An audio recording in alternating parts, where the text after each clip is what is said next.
Servo bom, fiel, prudente, a te servir. Servo bom, fiel, prudente, a te Graças e servir. paz a todos. Estamos aqui mais uma vez nesse domingo de Ceia do Senhor. Hoje, primeiro domingo do mês, estaremos comemorando aí juntamente com os irmãos online, o momento da ceia, no culto à noite. Não deixem de participar então, a partir das 18h45, pelo YouTube, nosso apresentar aí do culto online. E hoje então queremos dar início à lição 13 da nossa revista, Viver com Fé e Sabedoria, e ela fala um pouco da prudência não faz mal, baseada no texto bíblico de Eclesiastes 11, do verso 1 a 8. Então os irmãos que já estão aí conosco, acompanhando os nossos estudos, podem aí, aqueles que têm a sua revista em mãos, seguir, e aqueles que ainda não têm, nós vamos estar conduzindo de uma forma que todos possam acompanhar aqui tranquilamente esse nosso discorrer sobre esse tema, prudência. Nós gostaríamos de lembrar que estamos aqui sozinhos, mas o nosso companheiro aqui, o irmão Dário, nosso primo, não está presente hoje. Mas assim como no domingo anterior ele esteve sozinho fazendo, hoje restou a nós. E a obra não pode parar, e a gente vai estar aqui esses instantes com vocês. Vamos pedir a orientação de Deus para nós nesse momento. Querido Pai, eterno Deus, estamos aqui, Senhor, nesta manhã dominical, para estudar a Tua Palavra. Que Tu nos conduzas, ó Pai, através do Teu Santo Espírito, no desenvolver e no conhecer da Tua Palavra, daquilo que Tu tens para cada um de nós, a mensagem através da Tua Palavra, seja, Senhor, realmente inspirada pelo Teu Espírito. Esteja com aqueles que estarão assistindo, Senhor, essa aula, videoaula, que possam ser alcançados com Tua graça, e Teu amor e cuidado, ó Pai. Dá-nos um domingo de bênção e paz, e abençoa-nos a cada dia, Senhor. É o que pedimos em nome do Senhor Jesus. Amém. Então, irmãos, como nós falamos, hoje nós vamos discorrer um pouquinho sobre esse tema, prudência. E falando nesse tema, a gente lembrou aqui de um ditado, um provérbio português que diz assim, às vezes você até pode ter usado isso em algum momento: prudência e caldo de galinha não fazem mal a ninguém. Isso às vezes tem sido usado de várias maneiras, com o intuito até de dizer, se não faz mal, então aceite esse conselho ou faça dessa maneira. E de onde se originou isso? Dizem que tudo que é feito, planejado com cuidado, funciona contento. Assim como o caldo de galinha ou a canja, que é recomendado para todos e para todas as dietas, pois como é digestivo, não causa nenhum mal, mesmo para convalescentes e pessoas acamadas por doença. É lógico que tem aquelas exceções de pessoas que não ingerem, não toleram a carne de frango, Então vão ter certa dificuldade, mas no sentido geral, ela não faz mal a ninguém. Porque a pessoa também cautelosa, ou seja, a pessoa prudente, ela não fica apenas mirando e focando no seu sonho idealizado. Ela mantém o olho fixo no seu objetivo e ao mesmo tempo o outro olho alerta para identificar, antecipar e prevenir-se contra qualquer impedimento que possa inviabilizar ou dificultar a concretização da sua meta. Então, quando se usa esse ditado popular ou um provérbio português, prudência e caldo de galinha não faz mal a ninguém, é nesse sentido. E é lógico que, desde que essa canja seja bem feita, né? Bem temperada. E assim também, tudo quanto fizermos, tudo quanto intentarmos e planejarmos e fazer, tem que ser bem feito, para que, assim sendo, não tenhamos que gastar tempo refazendo ou até dinheiro para corrigir o que deveria ter sido feito de uma maneira correta. Então, em síntese, quando usamos esta expressão que prudência e caldo de galinha não faz mal a ninguém, é nesse sentido que está sendo dito esta frase, que tudo que for feito deve ser feito planejado com cuidado. E se é feito com cuidado e muito bem feito, vai se fazer uma vez só. Vamos então ao texto da palavra de Deus em Eclesiastes 11 e vamos ver o que o autor diz aqui para nós. Eu estou lendo aqui na Bíblia de Jerusalém, tá? Capítulo 11 fala sobre saber assumir riscos. Isso tem muito a ver com prudência, atitudes que serão tomadas. Joga o teu pão sobre a água, porque após muitos dias o encontrarás. Reparte com 7, e mesmo com 8, pois não sabes que desgraça pode vir sobre a terra. Quando as nuvens estão cheias, derramam chuva sobre a terra. E quando uma árvore cai, tanto ao sul como ao norte, no lugar onde cair, aí ficará. Quem fica olhando o vento, jamais semeará. Quem fica olhando as nuvens, jamais ceifará. Assim como não conheces o caminho do vento, ou o embrião no seio da mulher, também não conheces a obra de Deus, que faz todas as coisas. De manhã semeia a tua semente, e à tarde não repouses a mão, pois não sabes qual delas prosperará, se esta ou aquela, ou se ambas serão boas.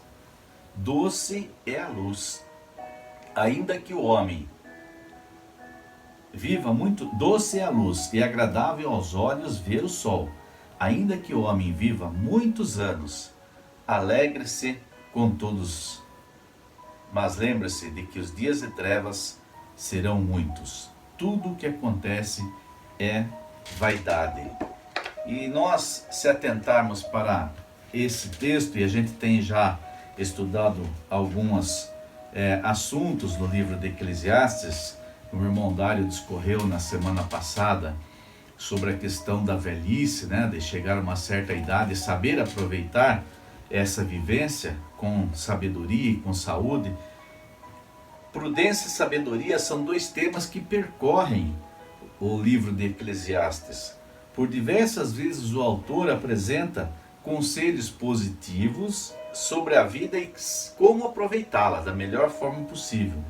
Por exemplo, o capítulo 7 de Eclesiastes, ele fala sobre sabedoria e tolice, mostrando as vantagens da sabedoria sobre a insensatez. Certamente que apoiar-se na sabedoria para o agir diário, principalmente quando você tem algumas coisas para serem decididas e resolver, é algo bom e prudente. Por outro lado, agir com tolice é armadilha para a alma. Assim está nos afirmando em Provérbios, capítulo 18, verso 7.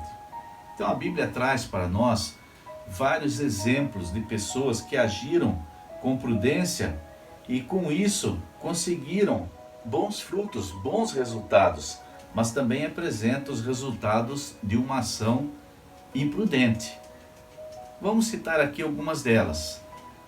A primeira delas, nós gostaríamos de lembrar aqui a passagem quando Davi estava fugindo de Saul, e ele então depara-se numa certa região, ali onde existia um fazendeiro muito rico de nome Nabal, e a sua mulher de Nabal, chamava-se Abigail. E Davi então envia os seus servos até Nabal e com a seguinte recomendação: olha, fornece o que você tem aí como alimento, serve os meus enviados, meus mensageiros, porque a gente está numa situação difícil, nós estamos no deserto. E lembre-se que quando os seus segadores, os seus cuidadores de rebanho, os seus pastores estiveram no deserto, nós estávamos ali de certa forma ajudando e guardando para que nenhum mal viesse acometido sobre eles de algum ataque naquele deserto. Então nós os tratamos bem. Então eu espero que agora você retribua também de uma maneira agradável para com a gente. E Nabal olhou aquilo com certo desdém, como ele era grosseiro, insensato e ríspido. Ele falou: eu não sei quem é Davi, quem é você, e não conheço, vocês de certa forma vêm aqui para se aproveitar da situação. E Nabal manda embora aqueles servos. Eles voltando para Davi contam a situação, e Davi fala para os seus comandados: peguem das armas, ajuntem-se em tropas e vamos descer até lá. E o mal já está decidido, nós vamos tomar aquela fazenda. Um dos empregados, ouvindo o modo como seu patrão, Nabal, tratou os servos de Davi, foi e contou a Abigail esse fato. E a mulher, sendo prudente, preparou rapidamente alguns alimentos, algumas provisões, albardou os seus jumentos e falou para os seus servos: me acompanhem até onde está Davi com o seu exército, com o seu grupo, e vamos levar esses alimentos para ele, porque Nabal, como grosseiro como insensato como é, não sabia o que estava falando e falou coisas que não deveria ter falado. E o mal já está por acontecer, vamos nos atentar e vamos lá. E nesse tempo, na sua caminhada, ela vai e leva esses víveres, essas provisões para Davi, e se ajoelha diante dele ao chegar lá e fala: me perdoe, ó meu senhor, se o meu esposo tratou dessa maneira. O próprio nome dele, Nabal, já diz que ele é uma pessoa insensata, grosseira. Ele não deveria ter feito isso. E eu não sabia que os seus mensageiros tinham ido lá, senão eu teria tratado de maneira diferente. Aceita esses víveres, esses mantimentos aqui. Davi aceitou e falou assim: hoje você impediu de causar um mal maior, de sujar minhas mãos de sangue. Então nós vemos aí neste exemplo que a mulher de Nabal, Abigail, ela foi prudente. Passado alguns dias, veio sobre Nabal uma enfermidade e ele morreu. E após a sua morte, então, Davi, sabendo disso, enviou os mensageiros a Abigail, falou assim: eu quero você para minha mulher, eu vou te acolher. E diz a palavra que Abigail era uma mulher muito linda. Então nós vemos aí como a prudência age de uma forma a evitar um mal maior. Toda a casa de Abigail seria devastada por a palavra de um homem só, que era Nabal, que era grosseiro e ríspido. Ela impediu isso. Nabal morreu certamente, como diz a Bíblia, mas Abigail foi poupada juntamente com a sua família, os seus filhos. Um outro exemplo que nós temos é a parábola das 10 virgens.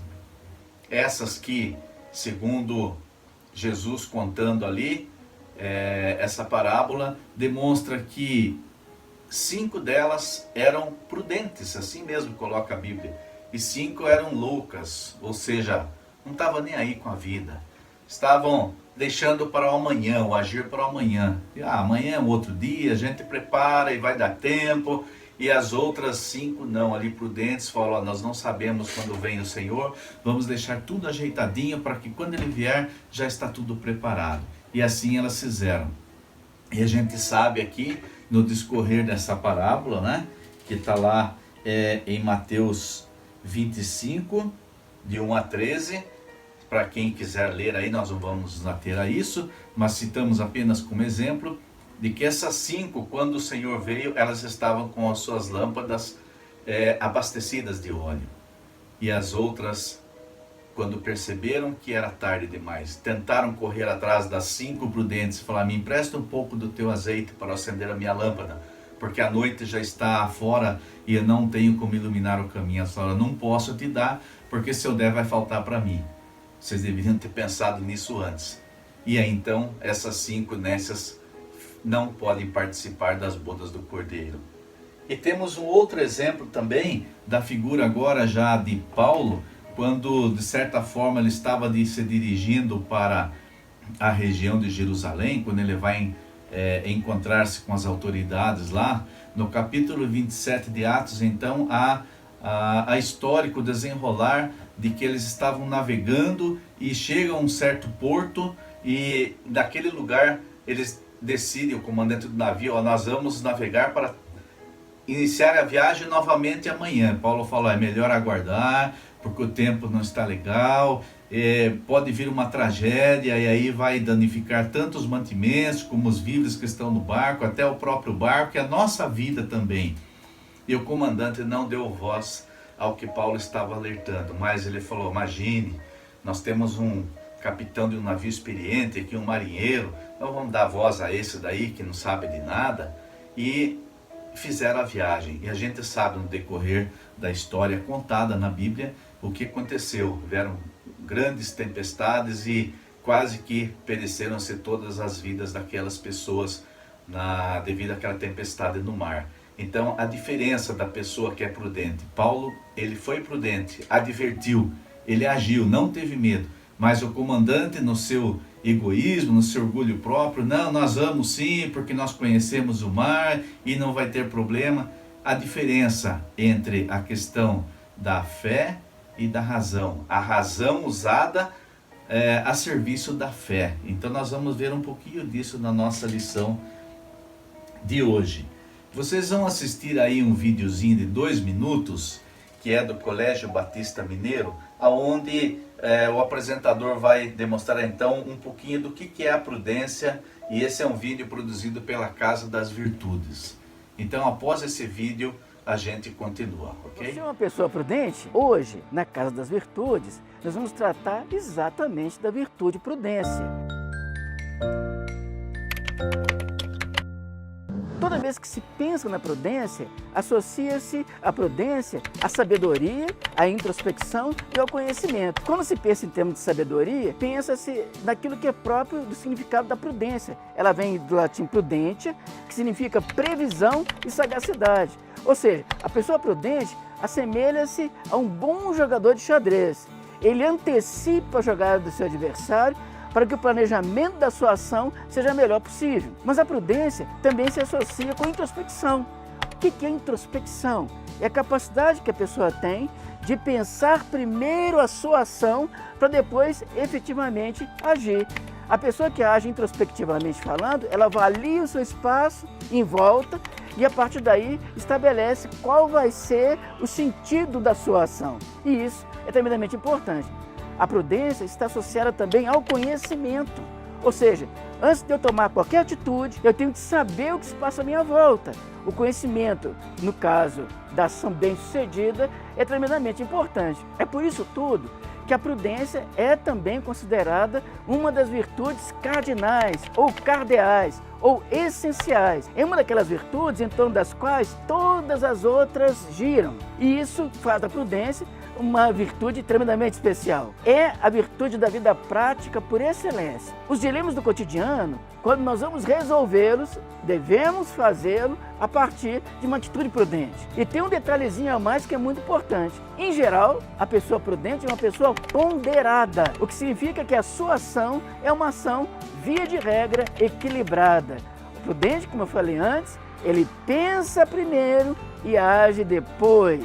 Ou seja, a sua ação é cautelosa, visando sempre o bem-estar das pessoas à sua volta, o que faz a prudência uma das virtudes morais por excelência. Voltando aqui então, vocês puderam observar que nesse vídeo o apresentador ele colocou alguns pontos importantes, que a prudência está associada à sabedoria, à introspecção e ao conhecimento. A sabedoria, quando se pode prever, a sagacidade, e assim como aquele jogador de xadrez que ele antecipa a jogada várias vezes no seu pensamento, e quando ele executa ele sabe o que vai se suceder. Então a sabedoria, a prudência associada à sabedoria nesse sentido, é antever o que vai acontecer. Assim como Paulo alertou o comandante do navio, o capitão, o soldado que estava ali sob a sua guarda, ele falou assim, então você faz isso porque se a gente for viajar vai acontecer isso. Paulo alertou e ele não deu voz a Paulo e ele resolveu agir por conta própria. Introspecção é pensar a ação para agir. É se preparar antes, é se anteceder. É como eu havia falado no princípio a respeito do provérbio, né? É feito tudo com planejamento, com cuidado. E se isso é feito com planejamento, dificilmente vai dar errado.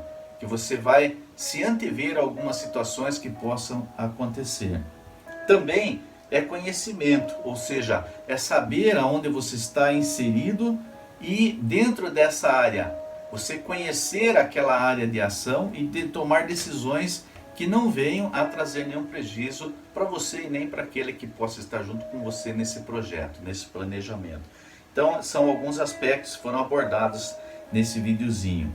E ele destaca que a questão de que a virtude, a prudência, é uma das virtudes cardeais. A gente vai discorrer um pouquinho sobre esse aspecto aqui, trazendo também a figura de um personagem lá da igreja da antiguidade, dos primórdios da igreja cristã, que é o Tomás de Aquino, que é considerado como um dos pais da igreja, né? Por volta aí do ano de 1225, quando ele nasceu, ele tinha alguns conceitos no trazer da modernização, que estava saindo de uma época da cultura praticamente agrária, agora já para uma cultura mais mercantilista, mais modernizada. Então, também o cristianismo, nesse aspecto, no desenrolar da vida da igreja, teve a sua transformação. E Agostinho foi um dos responsáveis. Tomás de Aquino foi um dos responsáveis por essa contribuição na mudança do modo de pensar a teologia cristã. E ele coloca aqui como a prudência como uma das 4 virtudes cardeais. Mas de onde se originou tudo isso? Para isso a gente tem que lembrar que essas virtudes cardeais, elas se originaram então dos pensadores, dos filósofos gregos. E a gente já falou em lições, eu acho que foi 2 domingos atrás, né? Quando falamos sobre a questão da saúde do corpo, sobre a figura de Platão. Platão, aquele filósofo grego, que o seu nome até originou dele ter ombros largos, então grandes plátons, né? Ombros, e surgiu o nome de Platão. E aí a figura de Platão, ele falava que o corpo não era tão importante, o importante era o ser, o espírito. E aqui nós vemos então Aquino já trazendo de uma forma diferente de que a razão sim é importante também, não pode somente ser a fé nas decisões, mas agir somente por fé, mas em alguns momentos a razão tem que ser uma ferramenta utilizada para nos conduzir a direcionar diante de Deus, nos aproximarmos de Deus. Então nós vemos aí que Aquino trouxe essas contribuições para a igreja. Ele escreveu um clássico chamado Tratado da Prudência e aponta a prudência como a arte de decidir-se corretamente, isto é, com base não em interesses oportunistas, não em sentimentos piegas, não em impulsos e não em temores, não em preconceitos, mas unicamente com base na realidade. É onde entra o aspecto da razão. E ele coloca nas suas teorias a questão de que nós temos uma inteligência ativa e uma inteligência passiva. A passiva, ela lida com a parte dos sentidos, né? Aquilo que a gente pode palpar, dos sentidos. E a inteligência ativa, então, entra no aspecto das coisas concretas que acontecem. Nós vamos falar um pouquinho delas rapidamente aqui. Aquino viveu praticamente de 1225 a 1274, quase 50 anos de idade, né? E dessa fase curta da sua vida, ele teve uma obra, apesar de não concluída, é a Suma Teológica, da qual revê a teologia cristã sob uma nova ótica, seguindo o princípio agora aristotélico. Nós falamos sobre Platão, da época já de Aristóteles, ele via de uma forma a questão do desenvolvimento do ser, e Aristóteles via de uma outra forma. Então, aqui Aquino já está se direcionando mais do princípio aristotélico, de que cabe à razão ordenar e classificar o mundo para entendê-lo. Já tivemos aqui oportunidades de estudos anteriores onde falamos da fé e razão. O irmão Dário abordou esse aspecto, então não vamos voltar nesse tema. Mas é somente para a gente lembrar que sempre estamos, quando falamos de sabedoria, não dá para você separar fé e razão. As duas coisas caminham juntas, de uma certa forma, uma ajudando a outra e se complementando. Então, o princípio operacional do pensamento tomista, ou seja, de Aquino, é o adjetivo pelo qual passou para a história a filosofia inaugurada por ele mesmo. A relação entre razão e fé está no centro dos interesses do filósofo, ou seja, de Aquino. Para ele, embora esteja subordinada à fé, a razão funciona por si mesma, segundo as próprias leis. Ou seja, o conhecimento não depende da fé, nem da presença de uma verdade divina no interior do indivíduo. Conhecimento, intelecto, você vai adquirindo através do ler, do seu buscar esse conhecimento no dia a dia e de se informar. Esse conhecimento vai alimentando o seu intelecto, que é algo, a inteligência ativa. E quando você tem o que ele chama aqui de a espiritualidade com um alto grau de potencial, e esse potencial da espiritualidade aliada com o conhecimento que você adquire no dia a dia, quando você põe em ação, em atos concretos, você está praticando a prudência. É nesse sentido que ele entende a questão da razão e da fé. Olha só o que ele diz aqui. A razão, o conhecimento não depende da fé, nem da presença de uma verdade divina, mas é um instrumento para se aproximar de Deus. Olha que interessante. Ela diz que não depende da fé, mas a razão é um instrumento para se aproximar de Deus.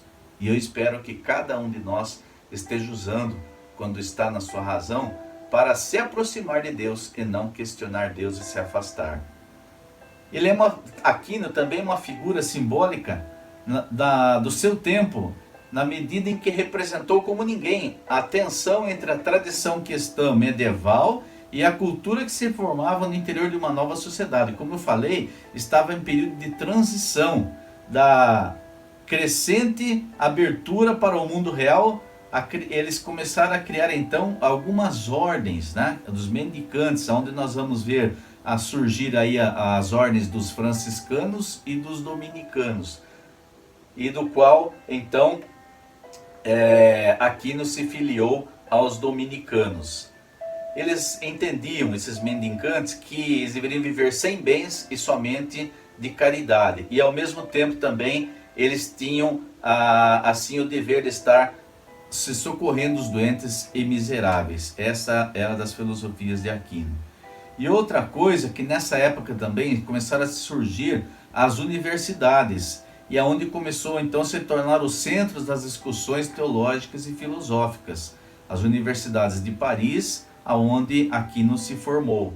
Então todas essas coisas levaram ele a criar alguns conceitos e algumas teorias em volta da razão e da prudência. E aí ele cita então, dentro dos pontos cardeais, os 4 pontos cardeais da teologia cristã, ele cita aí a questão, vamos ver aqui, é a prudência, a justiça, a fortaleza e a temperança. Na Bíblia de Jerusalém, essa que nós estamos tendo como base no nosso estudo, no livro da sabedoria, no capítulo 8, verso 7, diz o seguinte: ama alguém a justiça? As virtudes são seus frutos. Ela ensina a temperança e a prudência, a justiça e a fortaleza, que são na vida os bens mais úteis aos homens. Ou seja, as virtudes listadas aqui nesses 4 pontos cardeais são os pontos que norteiam a existência humana. E quando a prudência está aqui colocada como uma ênfase, né? Ele fala assim que a prudência é uma virtude da vida prática por excelência, porque ela produz uma ação equilibrada no pensar para agir e por si só ela é uma virtude moral por excelência. E ela é quase que rege todas as outras. A prudência é a razão para discernir o bem e o justo meio para o atingir. Isso é a definição de prudência. A justiça, que é um outro ponto cardeal, uma virtude cardeal, ela é a firme vontade de dar aos outros o que é devido. E a fortaleza é a constância na procura do bem, daquilo que é bom. E a temperança é a moderação nos prazeres das vontades, aonde a prudência também atua em cima disso. Então, nesses 4 pontos, virtudes cardeais, são consideradas aqui, a prudência está destacada como uma das principais. E aí, então, que vem aqui a prudência como arte de decidir-se corretamente, não interesse oportunista, como nós lemos aqui. A prudência é ver a realidade e, com base nessa visão, tomar a decisão certa. Portanto, a prudência para Tomás de Aquino tem a ver com a razão e é uma resposta racional, equilibrada diante das situações. A prudência, se nós formos lembrar também, foi um conselho do próprio Jesus, lá no livro de Mateus, né, do Evangelho de Mateus, capítulo 10, 16, ele diz o seguinte, se nós formos ler lá, quando ele estava dando as recomendações para os apóstolos. Mateus, capítulo 10, verso 16. Diz assim: Eis que vos envio como ovelhas entre lobos. Por isso, sede prudentes, como as serpentes, e sem malícia como as pombas. Olha só a orientação de Jesus, quando ele dá as diretrizes para a missão dos 12, né? Então ele fala, ó, você tem que ser prudente como as serpentes. E esse prudente aqui a gente traduz como sabedoria, ser sábios, né? Como as serpentes.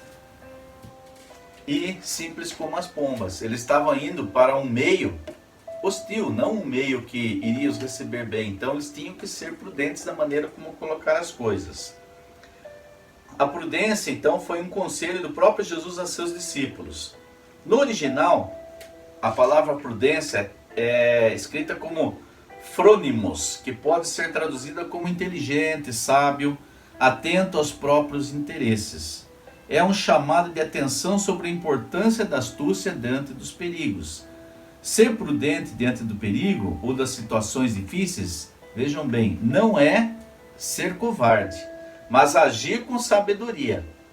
Paulo, quando ele deu aquele conselho para o soldado que estava ali no comando daquele navio que estava levando ele para Jerusalém, ele não estava sendo covarde, ele falou, vamos deixar para outro dia. Ele simplesmente estava sendo prudente. E o comandante foi, e aí aconteceu tudo que a gente já viu no discorrer da história. Houve aquela tragédia, ele falou, ó, vamos jogar as coisas fora para que ninguém se perca. E todos chegaram com vida lá naquela ilha. Mas o mal veio e eles estavam querendo arriscar e arriscaram e receberam a consequência da sua decisão. Então, isto é prudência, é planejar antes de agir, pensar antes de agir. Pessoas de fé que são prudentes não abrem mão da razão e nem da dependência das orientações divinas, pois sabem que o nosso Deus, onisciente, onipotente e onipresente, age em nosso favor, para a sua honra e glória e cumprimento da sua vontade em nós. É o que Paulo fez. Ele confiava em Deus, ele tinha fé, mas o comandante do navio provavelmente não tinha fé e nem acreditava, acho que, em Deus. Mas no final a gente vê o que acontece ali, o temor que eles tiveram quando viram que Deus trouxe a salvação para todos eles naquele barco. Agir com prudência é não abrir mão da razão e nem da sabedoria, implica amadurecimento para saber lidar com as emoções e para além delas. Prudência, portanto, torna-se uma opção de agir com a razão e não por impulso, diante dos dilemas da vida.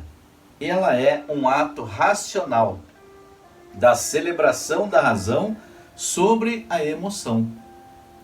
Atitude fundamental contra ações impulsivas. Você, por certo, já deve ter tido essa experiência. Tudo que é feita por impulsividade, às vezes, o resultado não é tão agradável assim.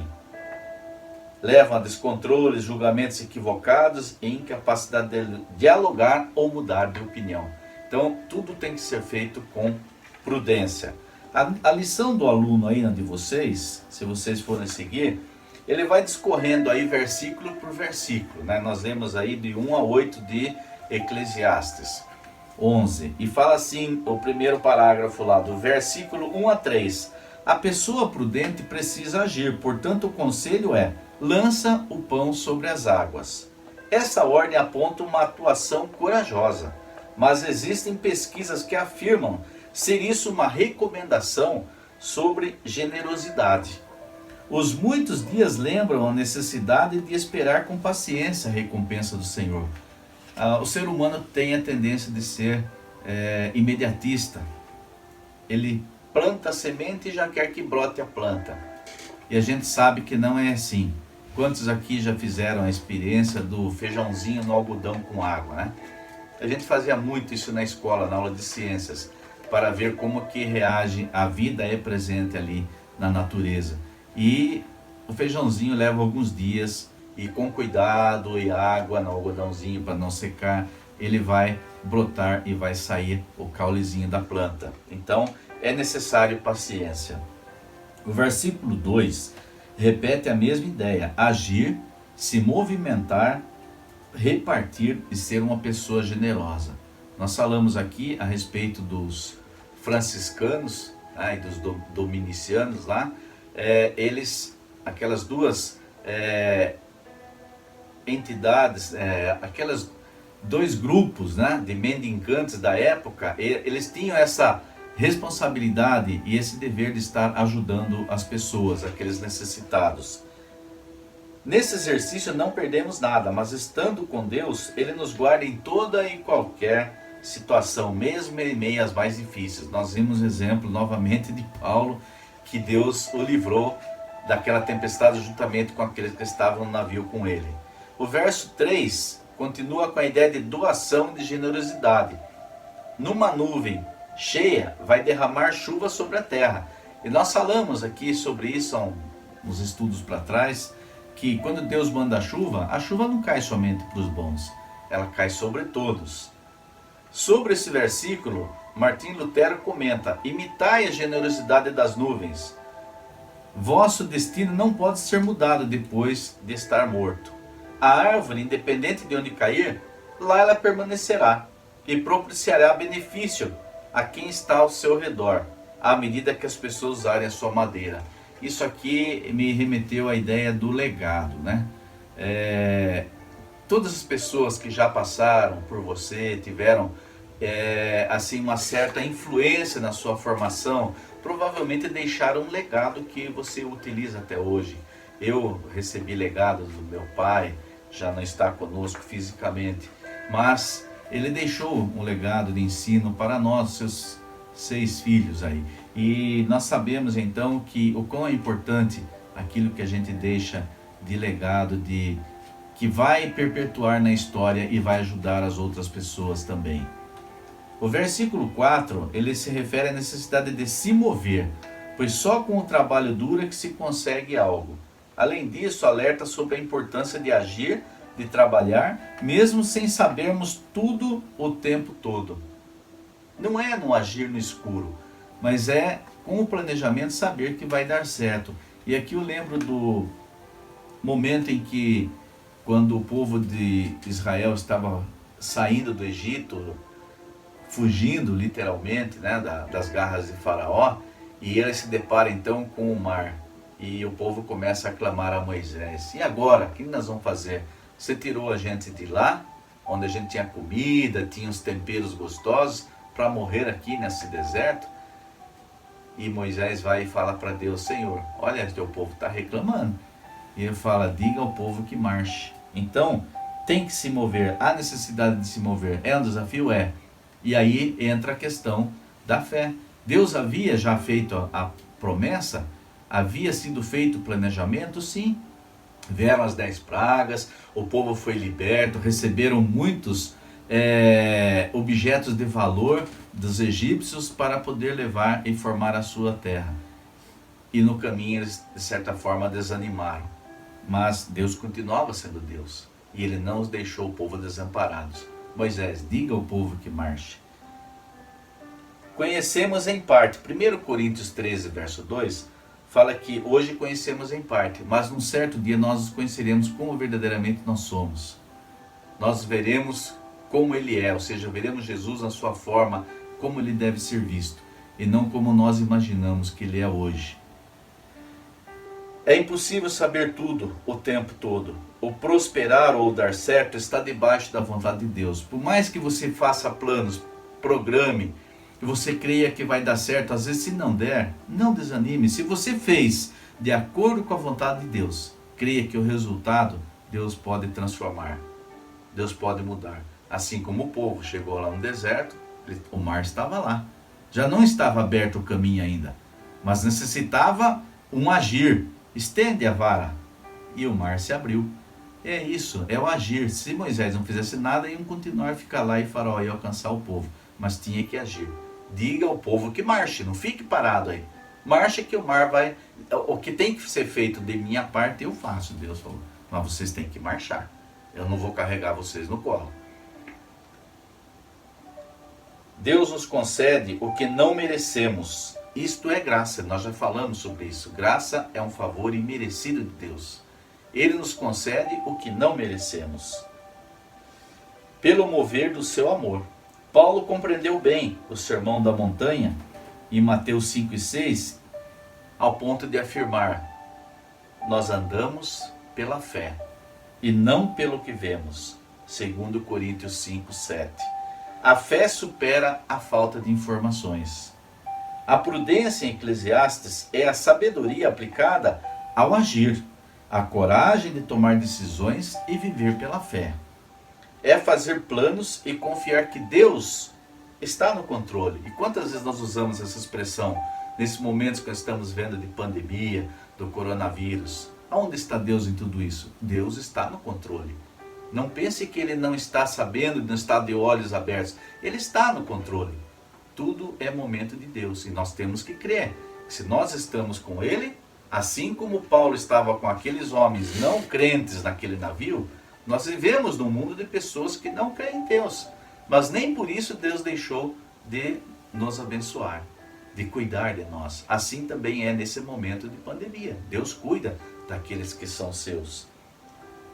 É fazer planos e confiar que Deus está no controle. Salmo 1, 3 e 90, 17. Viver sem a presença de Deus é viver no vazio. É vaidade, é correr atrás do vento. É o que diz o verso 8. Se você não tem a Deus em sua vida, você não tem nada. Você nem existe, porque a razão da nossa existência é Deus. Nada além de Deus. Deus é o ato perfeito, é o ato puro, indivisível. Ele não existe dualismo. Ele é único. É o único que pode nos dar vida e nos mover para aquilo, seus propósitos, que é estar com Ele eternamente. Na palavra que ilumina a vida aí, fala assim que Deus não deseja que a paralisia ou a apatia tome conta da gente. Não é desejo de Deus. Mesmo diante dos maiores desafios, nós precisamos buscar a direção e o discernimento. Em tudo que formos fazer, se não pedirmos a direção e o discernimento, estaremos fadados a, entre aspas, quebrar a cara, como usamos aí o ditado popular. Mas se fazemos de acordo com a vontade de Deus, só pode dar certo, porque Ele quer o melhor para nós. Ainda que nós não entendamos os propósitos de Deus para nós, Ele quer o melhor. Para mim, Ele quer o melhor. para você. Agindo sempre com generosidade e nunca com base no egoísmo. O planejamento e a iniciativa precisam nos ajudar a projetar o futuro, isto é, semear na vida e para a vida. A partir desse texto de Eclesiastes, então, ele traz aqui uns chamados, algumas reflexões para nós. É necessário refletirmos sobre o tempo que temos. E quando falamos do tempo que temos, lembramos das palavras de Jesus, lá no livro de Mateus, que nós não somos donos do nosso tempo. Nós não conseguimos acrescentar nem um segundo da nossa vida, se nós quiséssemos. Mas Deus pode, mas nós não. Então nós não somos donos do tempo. Embora o livro afirme que há tempo para todas as coisas, no capítulo 3, verso 1, diante de situações de perigo ou dúvidas, como um vendaval que nunca passa e dificulta a viagem, não podemos ficar de braços cruzados. Temos que agir. Paulo agiu. Ele clamou a Deus. Abigail agiu. Ela sabia que a sua família seria dizimada. Ela foi e agiu.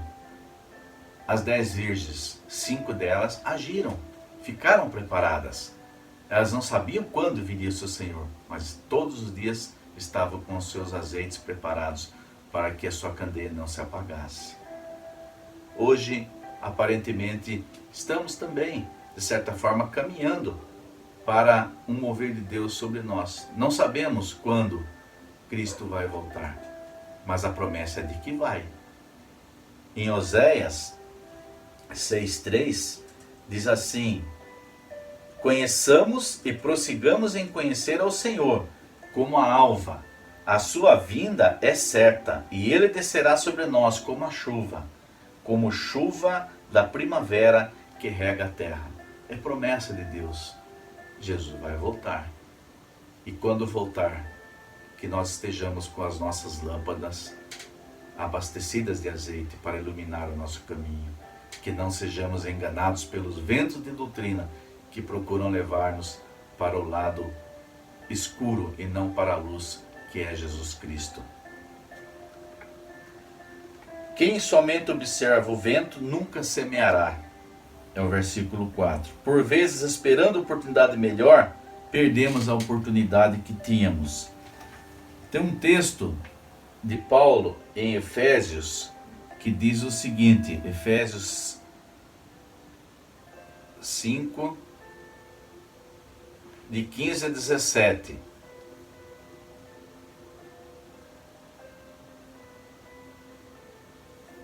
Portanto, vede prudentemente como andais, não como nécios ou loucos, e sim como sábios, remindo o tempo, porque os dias são maus. Por esta razão, não vos torneis insensatos, mas procurai compreender qual a vontade do Senhor. Que nós tenhamos isso como um alerta. Procuremos compreender qual é a vontade de Deus para a minha vida. Qual é a vontade de Deus para a sua vida? Eu creio que é a melhor. Ele quer o melhor. A vontade de Deus para a minha vida, para a sua vida, é que nós estejamos juntamente com Ele e juntamente com Cristo no grande banquete preparado para aqueles que nele creem e que esperam por esse grande dia. Também em Colossenses, capítulo 4, verso 5 diz: portai-vos com sabedoria para os que são de fora, aproveitai as oportunidades. É aqui a questão, nós não sabemos o tempo, então temos que aproveitar as oportunidades, porque os dias são maus. Temos que aproveitar as oportunidades. Ainda que não saiba muito bem o que fazer, planeje. O planejamento nos ajuda a projetar o futuro e nos preparar para enfrentarmos com calma e fé os dias maus. Planejar a vida na presença de Deus trará melhores resultados do que agir ou não agir por impulso. Provérbios 21:5 fala sobre isso. Vejamos lá. Os projetos do homem diligente são apenas o lucro. para quem se apressa somente a pobreza. Ou seja, faça as coisas de uma maneira prudente, não desesperado por impulso, porque isso só vai ter lucro. O segundo aspecto de reflexão que a revista traz aqui é sobre nossas próprias responsabilidades. É muito fácil, diante das incertezas e medos que a vida traz, ficarmos inertes sem ação. E depois, se algo der errado e tivermos prejuízo, falar, não era isso que Deus queria. Por isso que não deu certo. É preciso ter temor a Deus e reconhecer que muitas vezes perdemos muitas oportunidades por nos acomodar. Eu lembro aqui da ressurreição de Lázaro, quando Jesus chega e fala para as pessoas que estavam ali: vão e tirem a pedra. Jesus tinha o poder de ressuscitar, de dar a vida novamente a Lázaro. E ele tinha poder também de tirar a pedra. Mas só que o tirar a pedra é uma ação que nós, como humanos, poderíamos fazer. E qual é a pedra da sua vida hoje que está impedindo que você receba a plenitude da graça de Deus em sua vida? Você já pensou, já parou, já planejou em como fazer para tirar essa pedra? Pode ser que essa pedra está impedindo a sua comunhão plena com o Pai hoje. E o Pai está lá de braços abertos, como nós vimos no domingo passado do filho pródigo. Venha, eu estou aqui, filho. Volte para mim, eu estou aqui. Tira essa pedra. Não deixe que ela obstrua o seu caminhar diante de Deus. É preciso ter temor a Deus e reconhecer que muitas vezes perdemos nossas oportunidades por nos acomodar. Depender de Deus em nada tem a ver com apatia e preguiça. O que aconteceu com os discípulos quando Jesus foi assunto ao céu, subiu aos céus, e ficaram lá de braços cruzados. Aí ele vai voltar, daqui a pouco ele volta. Aí vem os anjos e falam: o que vocês estão fazendo aí?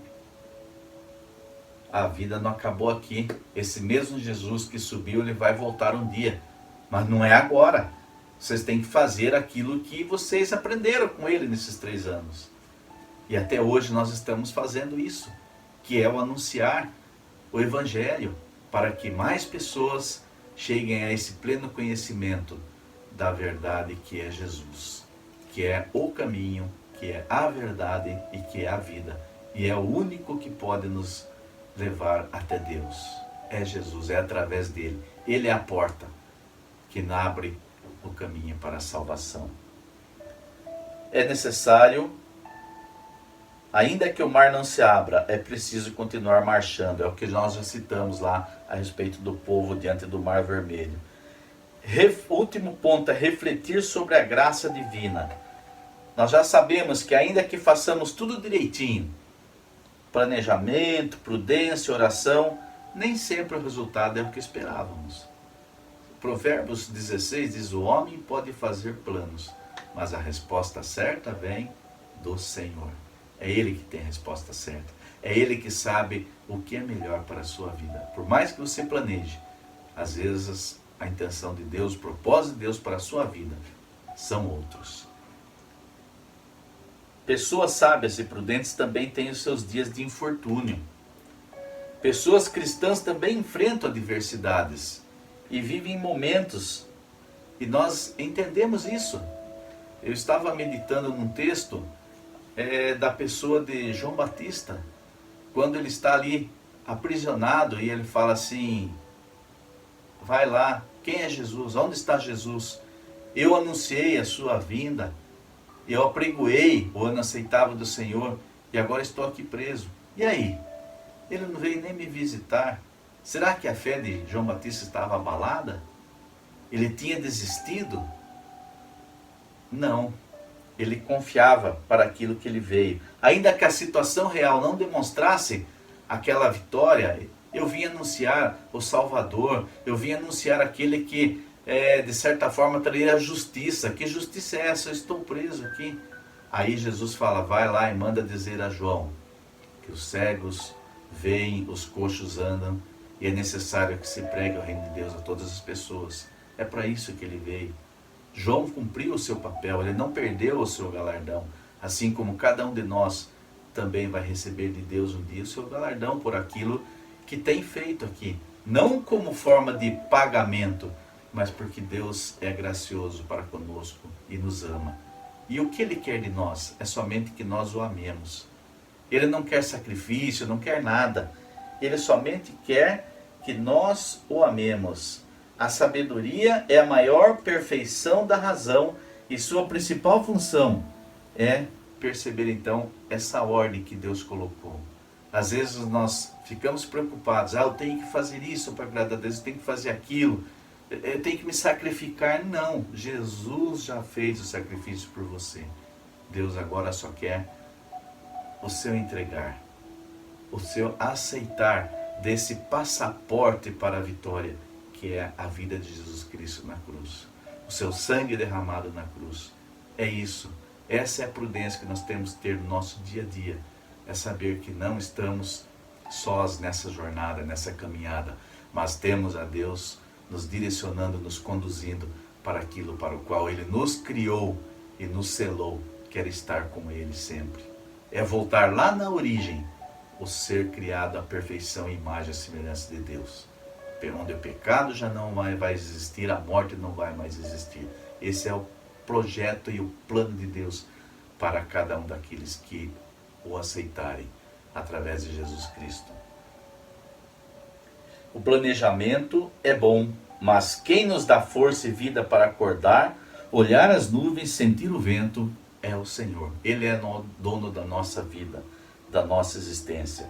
A vida é dom de Deus. É Ele quem forma os ossos no ventre da mulher grávida. O planejamento da vida não garante imunidade em relação aos problemas e dificuldades. Nós constantemente falamos aqui nos nossos estudos. Jesus já dizia, no mundo tereis aflições, mas tende bom ânimo, eu venci o mundo e vós vencereis também. É a promessa de Jesus, então nós temos que crer e confiar. Se Ele não foi isento disso, quem somos nós? Não somos melhores do que Ele, achar que não vamos também sofrer algumas coisas. Ele, como Filho de Deus, sofreu, nós também passaremos, mas tende bom ânimo. Ele venceu e a promessa dele é que nós venceremos também. As experiências podem nos ajudar a ser mais prudentes, mas ter prudência não depende da idade. Quando eu for mais velho, eu vou me preocupar com isso. Não, a gente viu na lição passada que o Dari falou sobre a questão da velhice, de Eclesiastes também, nós temos que aproveitar o agora, porque quando envelhecer, aí as coisas ficam muito mais difíceis. Então a sua juventude tem que ser usada para o projeto de Deus. Uma pessoa prudente planeja a vida, é generosa, age no momento certo e tem paciência para esperar a colheita dos resultados. E para suportar as aflições, é o que nós falamos. Uma pessoa prudente, ao agir assim, torna-se equilibrada. O equilíbrio é o ponto-chave da prudência. É uma pessoa, como nós vimos no vídeo, lá no início da nossa videoaula de hoje. Ela é ponderada nas suas ações. E uma pessoa ponderada é uma pessoa equilibrada. Age com equilíbrio. Vale destacar ainda que a prudência não é sinônimo de medo ou falta de fé. Pelo contrário, com prudência podemos avançar, sempre na segurança do Senhor. Nossa vida pertence a Deus. Salmo 100, verso 3. Com fé, confiança e prudência, nós alcançaremos os nossos alvos e viveremos para a glória de Deus, promovendo vida e justiça na terra. Isso é projeto de Deus para cada um de nós. É minha responsabilidade, é sua responsabilidade. Não vamos nos omitir dessa responsabilidade, mas saber que cada um de nós tem um propósito nas mãos de Deus. E Ele sabe qual é o propósito dele para a sua vida. Busque nele, com certeza Ele vai te revelar. Concluindo, quem efetua em nós o querer e o realizar? É somente Deus. Filipenses 2,13. Isso é uma demonstração de graça e amor que Ele tem por nós. Desse modo, a ousadia de agir, a coragem de repartir, a capacidade de planejar, a inteligência de decidir e agir na hora certa, elas são consequências dessa sabedoria que Deus nos dá. Através do conhecimento, através da busca, através de entender, buscar entender o que Deus tem reservado para cada um de nós. O porquê nós estamos aqui, qual é a razão da nossa existência. Deus tem um propósito para a minha vida e para a sua vida. Nosso Senhor Jesus prometeu cuidar de nós e suprir todas as nossas necessidades. Mateus 6, versos 25 a 34, ele vai falar sobre que o lírio do campo, os pássaros, todos têm os seus alimentos ali preparados por Deus. E quanto mais nós, valemos muito mais do que isso, e Deus cuida de cada um de nós. Deus quer o nosso melhor. Nos ensinou que um pouco de prudência não faz mal a ninguém. E para finalizar, como nós estamos aqui diante de um momento até assim de ansiedade, do momento da pandemia que nós vivemos, nós falamos aqui do texto de Paulo, né? Quando veio aquela tempestade que os acometeu. O que esse texto pode nos ensinar? É necessário ter as devidas precauções, os cuidados e seguir as orientações. Isso não se trata de falta de fé. Você falou, isso aqui pode acontecer, não é medo, não é receio, mas é a prudência necessária aos homens de fé em tempos de situações ou situações de crise. O que nós percebemos hoje? Nós estamos aqui falando com vocês via videoaula, não podemos estar presentes, dar aquele abraço, aperto de mão como estávamos costumeiramente reunindo na igreja, no templo físico. Mas estamos distantes. Isso é prudência. A situação atual exige que nós convivamos dessa forma para evitar um contágio maior desse mal que assola a humanidade. A dinâmica do Espírito que nos dá ousadia para viver e morrer por Jesus é aliada da sabedoria bíblica, da prudência e da convicção que devemos ter cuidado de nós mesmos. Que nós vimos em 1 Timóteo 4,16, quando Paulo fala as recomendações para Timóteo: cuide da sua saúde, se preocupe com você. Você é importante, você ainda tem uma missão a cumprir. É hora de abençoarmos as pessoas com o cuidado necessário e o compromisso de cidadania para o bem das nossas comunidades locais. Sem alarmismo ou medo, mas com fé e prudência. Esse é o momento de testemunharmos a nossa fé. Não é dizer, eu vou me reunir porque eu tenho fé que não vai acontecer nada. Não, isso não é ser prudente. Toda a esfera do sistema mundial está dizendo, isolem-se para evitar esse contágio maior dessa doença que é o coronavírus. Eu sei que muitos estão até depressivos em suas casas, distantes daqueles seus amigos, mas isso eu creio que vai passar, porque nós falamos, Deus está no controle. Seus olhos não estão fechados para o que está acontecendo hoje. Eles estão abertos. Não devemos nos desanimar. O coronavírus vai passar. É o que nós esperamos. Agindo com prudência, estaremos protegendo os nossos idosos, as crianças e os demais grupos de risco. Não queremos colocá-los em risco. Os tempos ruins vão passar. A melhor decisão que Paulo teve naquele momento ali era ficar em bons portos, onde eles estavam ali, em segurança. Mas aquelas pessoas que conduziam aquele barco falaram, não, nós vamos e não vai acontecer nada não. E aconteceu. Por fim, perceba que Deus não se decepcionou com a prudência de Paulo, mas ele viu a bênção e o milagre da salvação em meio ao mar bravio. Aquelas pessoas viram que Deus estava presente com Paulo. Ele não tentou Deus partindo de peito aberto para uma situação de alto risco. Eu vou porque Deus vai me guardar. A promessa dele é que ele vai me guardar. Se fosse assim, Jesus teria se jogado. Quando Satanás falou, joga-se desse precipício abaixo, porque está escrito que os seus anjos, Deus dará ordem a seus anjos para que nenhum mal te aconteça. Isso é ser prudente? Não. Jesus falou, negativo. Está escrito, não tentarás o Senhor teu Deus. Tenhamos fé em Deus, que a desesperança não nos contamine, mas também sejamos prudentes. Homens de fé também são homens prudentes. Sejamos homens e mulheres de Deus nesses tempos difíceis em que o nosso mundo está caminhando. Que a fé não seja desculpa para não exercermos a prudência. Lembre-se, a razão, aquilo que está no nosso intelecto, é uma ferramenta para conduzirmos mais próximos de Deus através da fé. Ela não é um obstáculo para a fé, mas é um instrumento que pode nos levar. Ela é subordinada à fé, que pode nos conduzir à presença de Deus. Que a prudência não seja revestida de medo, que a sua fé e sua prudência glorifiquem a Deus durante essa crise de saúde que estamos enfrentando. Muitos ateus pensam que quem crê em Deus não precisa olhar para os dois lados da rua antes de atravessar, nem usar cinto de segurança, nem ir ao médico. Deus não guarda? Por quê? Mas a fé não anula a prudência. É isso que eu gostaria de deixar com cada um de vocês nesta manhã. Que Deus abençoe grandemente e leiam com calma, se vocês estão com a revista aí. Se não, guardem, podem rever esse vídeo.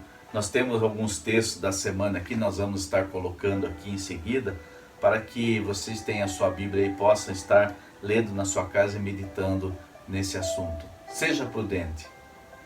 Espere, pense antes de agir, para que você possa, então, não se arrepender de uma atitude mal pensada. Pensar antes de agir para não se arrepender.